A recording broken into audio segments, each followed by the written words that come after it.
Hello, everyone. It's so great that you're here. We're so happy to be here to talk to you. And I have fabulous panelists today to help you be excited about education in America, because I know I am. So I am blessed to work at Family Research Council. I'm so honored and thrilled to be a part of this wonderful team. And I'm excited to introduce these folks to you. I'm going to start with Ryan Walters in the middle, as he is our most senior elected official on the stage. Ryan is the state superintendent for public education of the great state of Oklahoma. He served Governor Stitt's administration as Secretary of Education, and he was the history teacher in his hometown high school for 8 years. Then we have Lori Cisneros, who is from California. She's in the middle of her first term as a trustee on the Kern County School Board, and she was an educator for more than 22 years.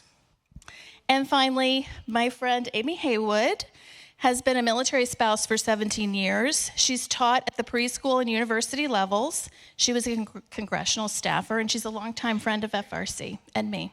So we welcome them.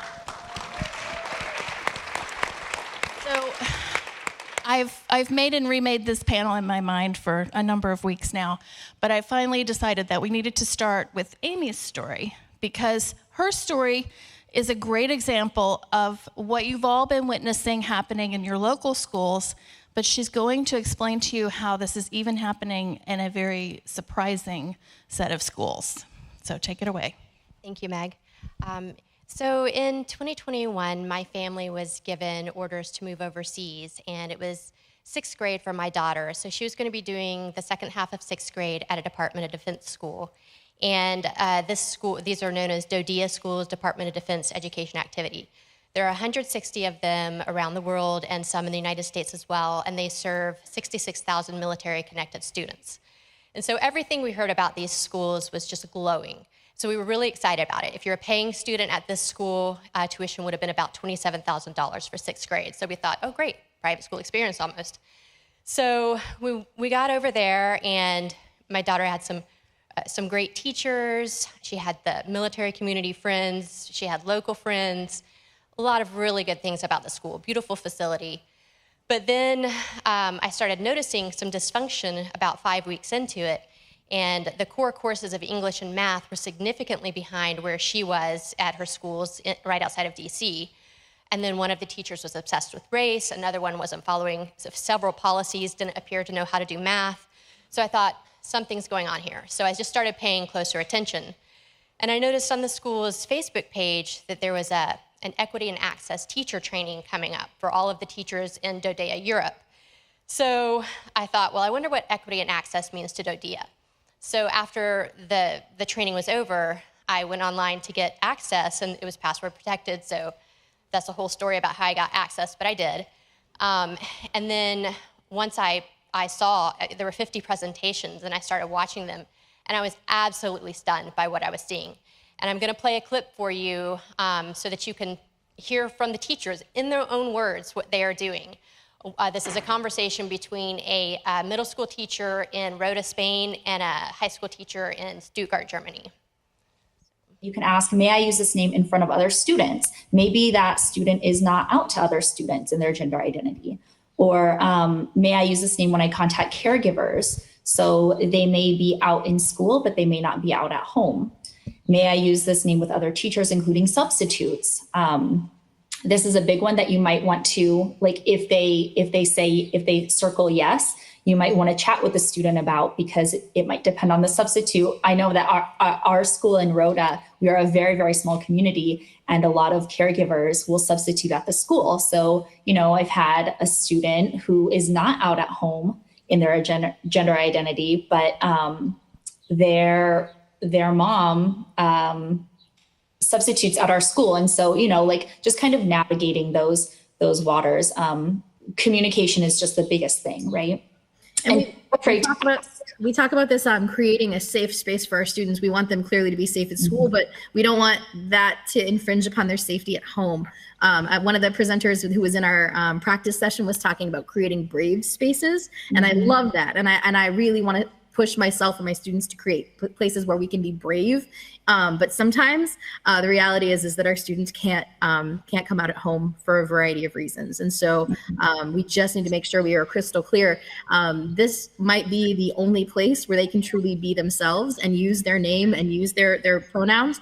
But we would never want to put them at risk at home for safety if that's something that's going to cause some problems for them outside of the classroom. So that's why if it seems like we're being really nitpicky about when is it okay, it's just that we want to be crystal clear with students, because in some cases they do want to be their true selves with us as their safe adults, supportive adults. But if we're their one safe adult, that means that home is not a safe place for them. And I know with my own students, I have a range of parent support, ranging from parents who are fully on board and helping with name changes and gender marker changes on legal documents, all the way to the other end where the students don't feel like they can ever come out to their parents. And so we just have to be respectful of what they need to feel safe. So I couldn't keep quiet. I had to share it. I think it's really important to hone in on the fact that they were talking about, just in case it didn't come through for the folks watching online, they were talking about a student whose parent substitute teaches in that school, and they were going to maintain the quote-unquote privacy of that student by deceiving the parent who is volunteering in the school. Correct. Military spouse just trying to make some extra money for her family, because that's the only place she can get a job overseas, being deceived right underneath her nose. Well, this is sort of the framework that we find ourselves in all across America, and including in our Department of Defense schools. It's shocking to think that military personnel deployed and in harm's way would have to be dealing with this kind of situation in the schools they trust to send their children to. So thank you for speaking out. So given that this is the landscape we find ourselves in when we deal with education, Ryan, how at the state level are you pushing back on this? You have the luxury, quote unquote luxury, of living in a red state where everybody thinks like us, right? Well, folks, I'm here to tell you, I come from a very red state, and when I came into office 2 years ago, I found examples like that. I found books like Genderqueer and Flamer in the classrooms as early as first and second grade. I found teachers union activists pushing sexuality, homosexuality, transgenderism on kids. So here's what we did in the state of Oklahoma. We said, not gonna happen. None of that curriculum will be in any of our schools, number one. Number two, any teacher that goes ahead and does it anyway, because as you guys know, the left doesn't just stop because that's a rule or that's a law. We took their teaching certificates away and told them to get another job.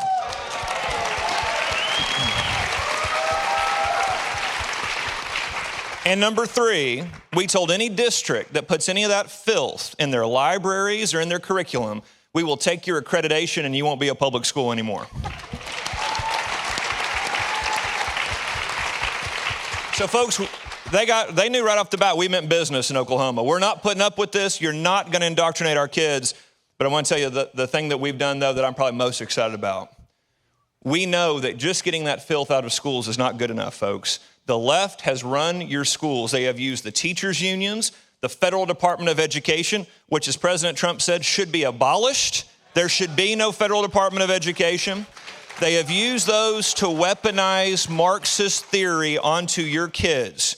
It's not good enough just to get it out. We've got to get back to the basics. We've got to get back to truth. We've got to get back to American history, patriotism, and we are very proud that we are the first state in the country to put the Bible back in every classroom in the state of Oklahoma.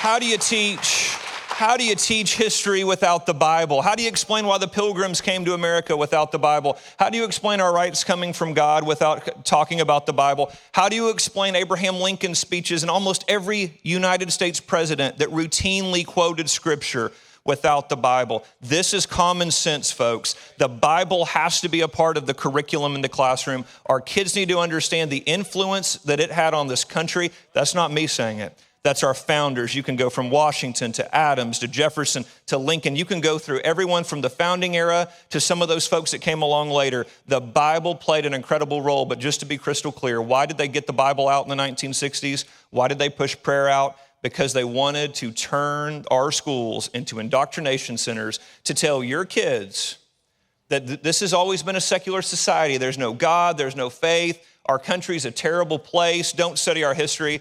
Folks, that has to end now or this country will not continue to exist.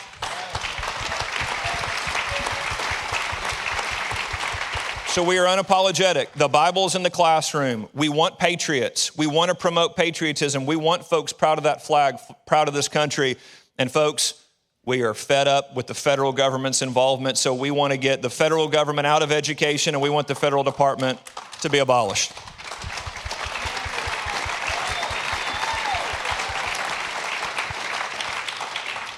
So that's the happy news from the red states. And we have Lori, who's doing God's work in California. So, can you tell us what led you to run for school board in California? I want to ask Ryan first. Could you come to California, please? Can you come there next? Well, I've been an educator, as you said, over 22 years. And when COVID hit, I was faced with a really difficult decision of whether or not to take the vax, or my other option was to comply with weekly testing. And I had a deep conviction in my heart to not do either one.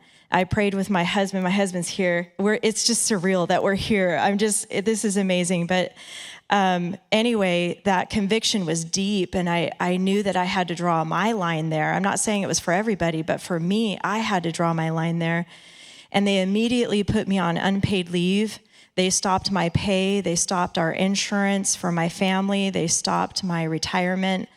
And I invoked my religious exemption at that point under the Civil Rights Act, Title VII. As an American citizen, I have that right.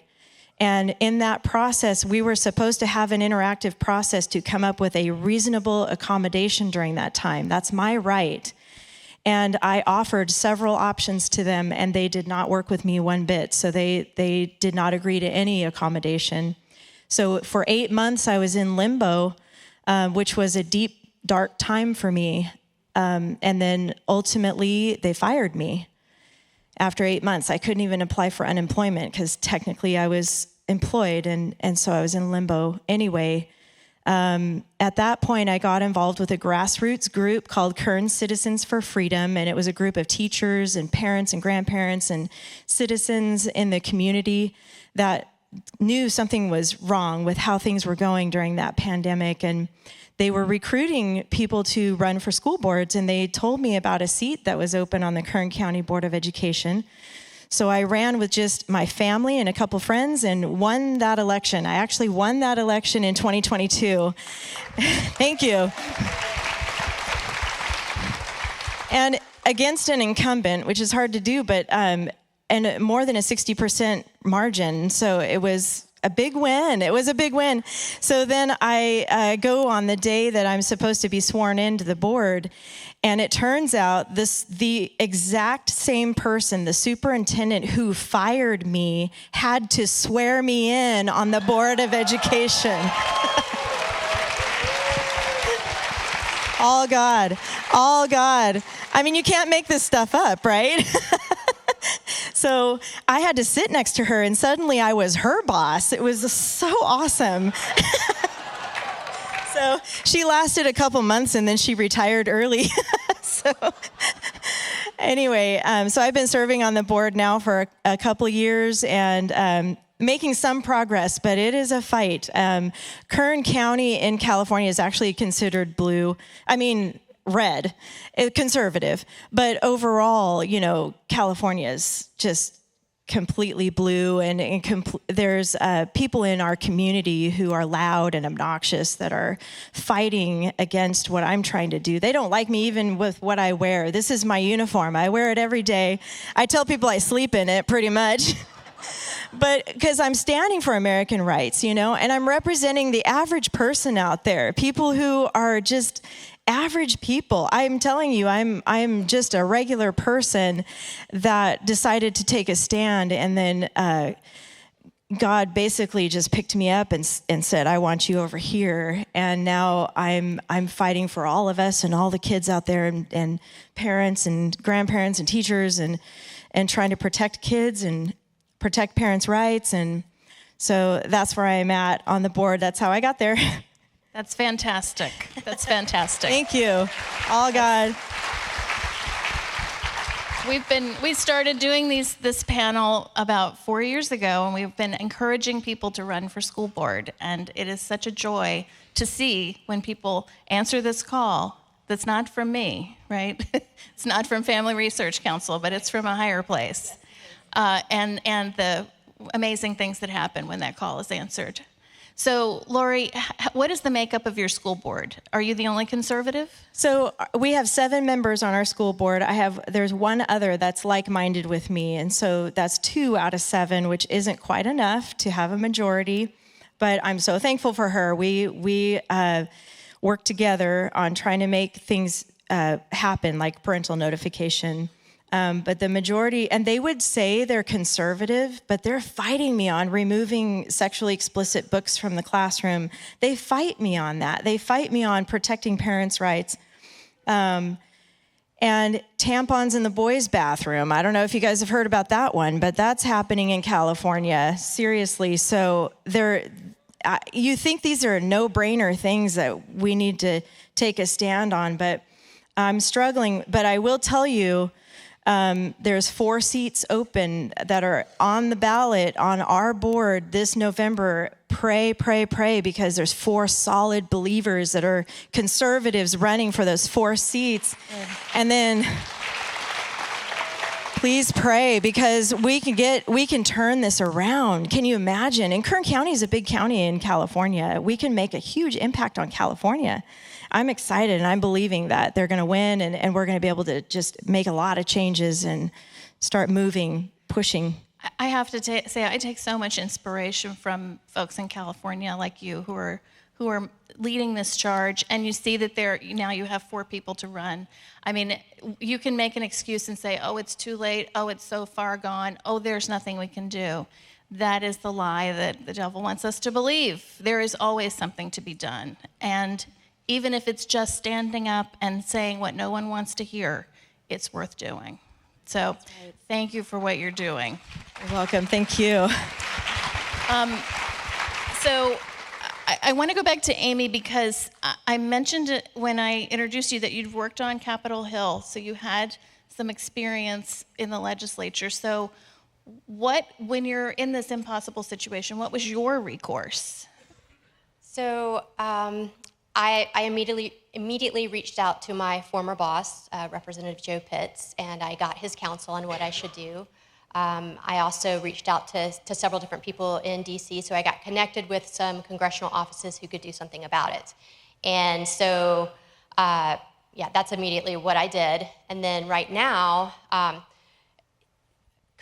Chairman Banks of the House Armed Services Subcommittee on Military Personnel, which has oversight of DoD schools, he has actually put a pilot program in the FY25 National Defense Authorization Act to create a school choice pilot program for 30 students in Bahrain to give them an education allowance. It's the same education allowance that the State Department kids have been getting since 1955 to give them choice.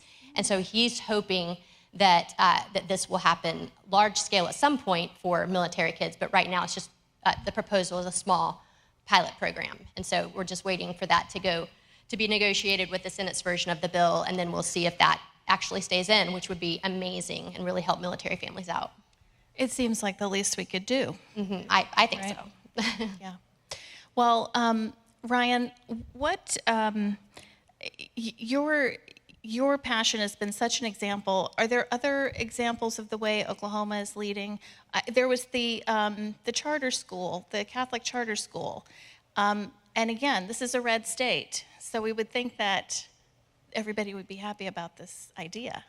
Right, so we were very proud to be the first state to have a religious charter school. So we're the first state to have a Christian charter school in the country. And yeah, we're very, very excited about that.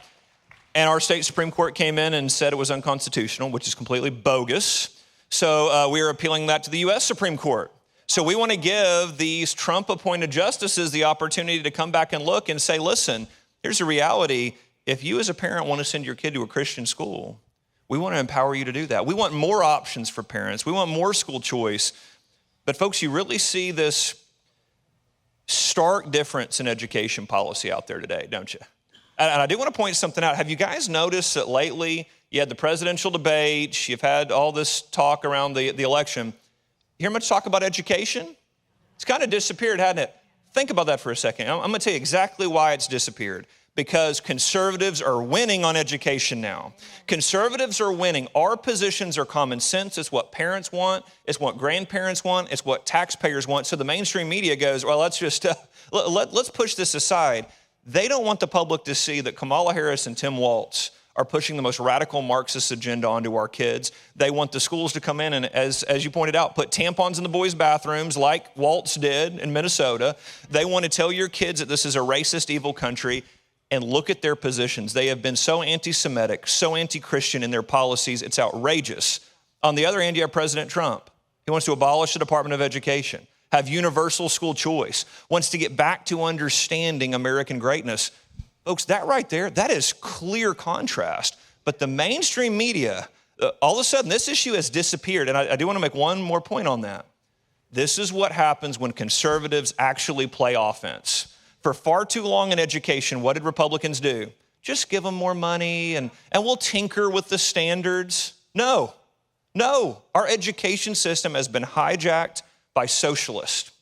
You have to get it back, and then you've got to be aggressive, play offense, make sure that our kids understand American exceptionalism, make sure they understand the role Christianity played in our country's history, make sure that parents are the ones who are empowered to make choices for their kids. That means school choice. That also means curriculum has to be made available for parents. The money and how it's being used in schools has to be made available to parents.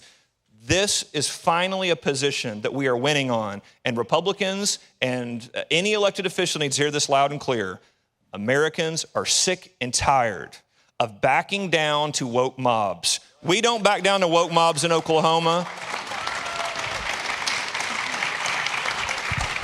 We're not going to do it. And I'm going to tell you, people want to see schools get back to where they were. They want to hear about American exceptionalism. They want their kids to know about the role that faith played in our history. And I think it's so essential that we do that in all 50 states. Yeah. And absolutely.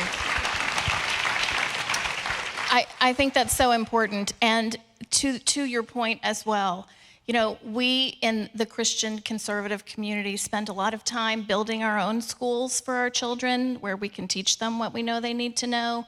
And those schools are always under attack. They're always at risk from, you know, all kinds of regulations and things.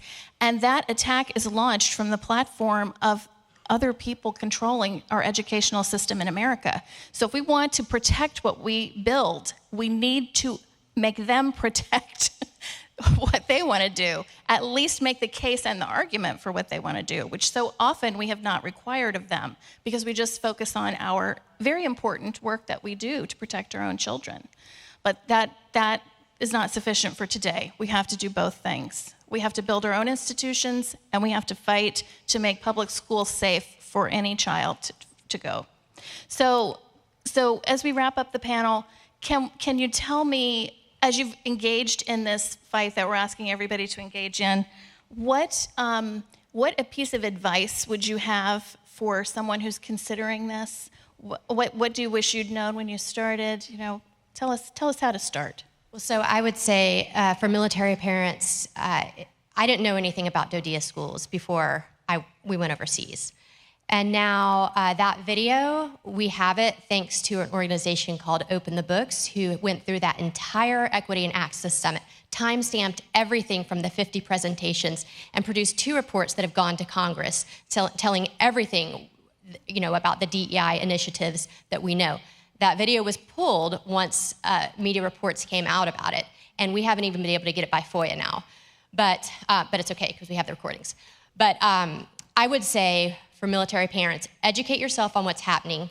When you see something, say something. Don't be afraid about, is this going to affect my service member's career? Is this going to, no, say something because it's your children. And I would go directly to the Senate Armed Services Committee, military subcommittees, and then also the HASC military personnel subcommittees, and let them know, because they're the ones that have oversight. You can file your IG reports, you can, make your ICE comments. Those are gonna work in the system for months and months and months, but go directly to the people who have oversight, and that's Congress. Let them know what's happening. Do not keep silent. Great advice. Lori, what would you have to say? We definitely need believers to get involved. And I love the name of this summit, Pray, Vote, Stand, because prayer is so powerful. I have witnessed so many things firsthand on how God's moving. And one thing, my brother actually encouraged me to reach out to people who can pray during our board meeting. And so I actually got connected with several people in our community that activated prayer chains. Those have been around forever, but they decided they were going to cover each board meeting in prayer. Every moment of it, somebody's praying over our board meeting. And then to see God move, he gave me a vision in the middle of all that. He showed me that the room was full of angels, shoulder to shoulder.